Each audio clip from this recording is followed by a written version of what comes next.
Strawberry ഫ്യൂഷനിലേക്ക് സ്വാഗതം. ഇന്ന് ഗോതമ്പ് വെച്ചിട്ട് നല്ലൊരു സൂപ്പർ ടേസ്റ്റ് ആയിട്ടുള്ളൊരു പായസമാട്ടോ ചെയ്യുന്നത്.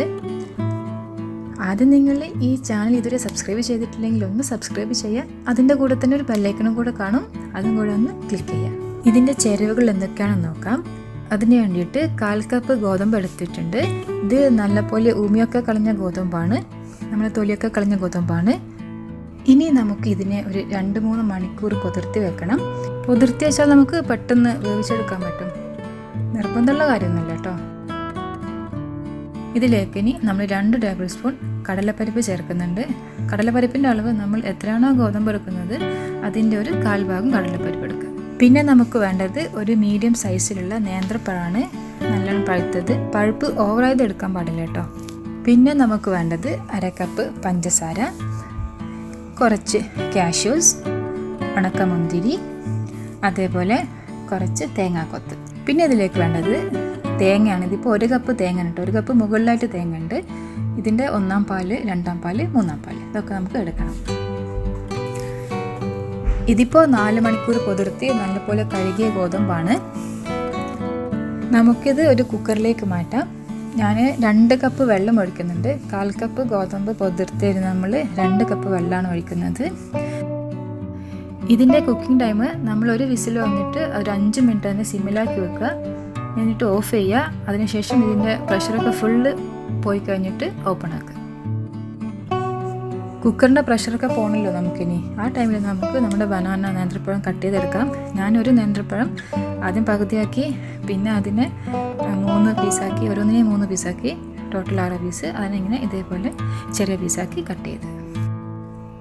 ഇനി നമുക്ക് തേങ്ങയുടെ പാലെടുക്കണം. ഇതിപ്പോൾ 1 തേങ്ങ ഉണ്ട് കേട്ടോ, 1 കപ്പിന് മുകളിൽ തേങ്ങയുണ്ട്. അത് ആദ്യം നമ്മൾ ഒരു 1/4 കപ്പ് വെള്ളത്തിൽ ജസ്റ്റ് ഒന്ന് അഴിച്ചെടുക്കുക, എന്നിട്ട് 1-ാം പാലെടുക്കുക. ഇതിപ്പോൾ അതിൻ്റെ 1-ാം പാലെടുത്തതിൻ്റെ ബാക്കിയുള്ള തേങ്ങയാണ്. അതിലേക്ക് 1/2 കപ്പ് വെള്ളം കൂടി ചേർത്തിട്ട് 2-ാം പാലെടുക്കുക. പിന്നെ ആ 2-ാം പാലെടുത്ത തീരുണ്ടാവുമല്ലോ, അതിലേക്ക് 1 കപ്പ് വെള്ളം കൂടി ചേർത്തിട്ട് നമ്മൾ 3-ാം പാലെടുക്കുക. ഇതിപ്പോൾ 3-ാം പാല്, 1-ാം പാലും 2-ാം പാലും 3-ാം പാലും. 1-ാം പാല് നല്ല തിക്കായിരിക്കും കേട്ടോ. ഇപ്പോൾ നമ്മുടെ ഗോതമ്പ് നല്ലപോലൊക്കെ ആയി വന്നിട്ടുണ്ട്. ഇതിൻ്റെ വേവ് കണ്ടില്ലേ, വെന്തിട്ടുമുണ്ട്, പക്ഷേ വെന്ത് അടിഞ്ഞു പോയിട്ടില്ല. ഈ ഒരു ടൈപ്പിൽ ഇത് ഞാൻ വേറൊരു പാനിലേക്ക് മാറ്റിയിട്ടുണ്ട് കേട്ടോ, വേറൊരു പാത്രത്തിലേക്ക് മാറ്റിയിട്ടുണ്ട്. ഇനി ഇതിലേക്ക് നമ്മൾ ഫസ്റ്റ് ഒഴിച്ചു കൊടുക്കുന്നത് 3-ാം പാലാണ്. 3-ാം പാൽ ഒഴിച്ചിട്ട് നമ്മൾ ഒരു 2 മിനിറ്റ് നല്ലപോലെ ഒന്ന് തിളപ്പിക്കാം. ഈ ടൈമിൽ തന്നെ നമുക്ക് 1/4 ടീസ്പൂൺ ഉപ്പും 1/2 കപ്പ് പഞ്ചസാരയും ചേർത്ത് കൊടുക്കാം. ഉപ്പെന്തായാലും ഇത് മതി, പഞ്ചസാര ആവശ്യമുണ്ടെങ്കിൽ പിന്നെ ചേർത്ത് കൊടുക്കാം കേട്ടോ. ഇപ്പോൾ ഏകദേശം 2 മിനിറ്റ് ആയിട്ടുണ്ട്. ഇനി നമ്മൾ ഇതിലേക്ക് ചേർക്കുന്നത് 2-ാം പാലാണ്. ഈ 2-ാം പാൽ ഒഴിക്കുന്ന ടൈമിൽ തന്നെയാണ് നമ്മൾ നേരത്തെ മുറിച്ച പഴം കൂടെ ചേർത്ത് കൊടുക്കേണ്ടത് കേട്ടോ. പിന്നെ ഒരു 1/2 ടീസ്പൂൺ ഏലക്കാപ്പൊടി അതുപോലെ ചേർത്തിട്ട് ഒരു 1-1.5 മിനിറ്റ് ആ പഴം ഒന്ന് വേവുന്നത് വരെ തിളപ്പിക്കുക. ഇടയ്ക്കിടയ്ക്കൊന്ന് ഇളക്കി കൊടുക്കണം കേട്ടോ, ചിലപ്പോൾ അടി പിടിക്കും. ഇതിപ്പോൾ നോൺ സ്റ്റിക്കാണ്ട് കുഴപ്പമില്ല, അല്ലാത്തതൊക്കെ ആകുമ്പോൾ ചിലപ്പോൾ അടി പിടിക്കും. നമ്മളിവിടെ 1/4 കപ്പ് ഗോതമ്പാണ് എടുത്തത്. അത് വെച്ചിട്ട് നമുക്കൊരു 10-12 ആൾക്കാർക്ക് കൊടുക്കാനുള്ള പായസം ഉണ്ടാവും.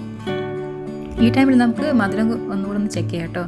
മധുരം വേണമെങ്കിൽ ഇട്ട് കൊടുക്കാം, ഉപ്പും ഒന്ന് ചെക്ക് ചെയ്യാം. ഇപ്പോൾ നമ്മുടെ പഴം കുക്കായി വന്നിട്ടുണ്ട്. ഇനി നമ്മളിതിലേക്ക് 1-ാം പാലൂടെ ചേർത്ത് കൊടുക്കാം. 1-ാം പാൽ ചേർത്തിട്ട് പിന്നെ നമ്മൾ തിളപ്പിക്കാൻ പാടില്ല കേട്ടോ. 1-ാം പാൽ ചേർത്തിട്ട് നമുക്ക് ഫ്ലെയിം ഓഫ് ചെയ്യാം.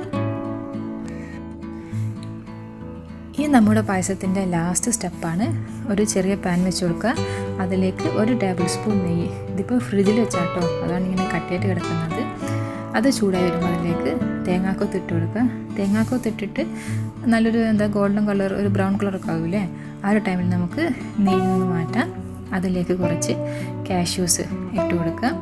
അതൊന്ന് കളർ ചേഞ്ച് വരുമ്പോൾ അതിലേക്ക് കുറച്ച് ഉണക്കമുന്തിരിയും കൂടെ നമുക്ക് ചേർത്ത് കൊടുക്കാം. ഇവിടെ നിങ്ങൾക്ക് കാഷ്യൂസിൻ്റെ കൂടെ തന്നെ ബദാം ആണെങ്കിൽ അതും ചേർത്ത് കൊടുക്കാം കേട്ടോ. ഇനി ഇത് ലാസ്റ്റ് നമ്മൾ നേരത്തെ തയ്യാറാക്കി വെച്ച പായസത്തിലേക്ക് ആഡ് ചെയ്ത് കൊടുത്താൽ നമ്മുടെ പായസം ഇവിടെ റെഡിയാകും. ഈ പായസം ഇപ്പോൾ നല്ല ലൂസിലാണ് കിടക്കുന്നത്, പക്ഷേ ഇതിൻ്റെ ചൂടൊക്കെ ഒന്ന് പോയി കഴിഞ്ഞാൽ ഇത് നല്ല തിക്കായിട്ട് വരും കേട്ടോ. നല്ല സൂപ്പർ ടേസ്റ്റ് ആയിട്ടുള്ളൊരു പായസമാട്ടോ ഇത്. പിന്നെ ഒരു കാര്യം കേട്ടോ, ഈ പായസം നിങ്ങൾ നല്ലപോലെ ചൂടൊക്കെ പോയ ശേഷം ഫ്രിഡ്ജിൽ വെച്ചിട്ട് തണുപ്പിക്കുക. പിറ്റേ ദിവസം കഴിച്ചാൽ നല്ല പൊളി കിടു ടേസ്റ്റ് എന്നൊക്കെ പറയില്ലേ, ആ ഒരു ടേസ്റ്റ് കിട്ടും കേട്ടോ. എല്ലാവരും ഒന്ന് ട്രൈ ചെയ്ത് നോക്കണം, എന്തായാലും ട്രൈ ചെയ്ത് നോക്കുക. ഇഷ്ടമായിട്ടുണ്ടെങ്കിൽ ലൈക്ക് ചെയ്യുക, ഷെയർ ചെയ്യുക, കൂടെ ഈ ചാനൽ സബ്സ്ക്രൈബും കൂടെ ചെയ്യുക. Thank you. ബൈ.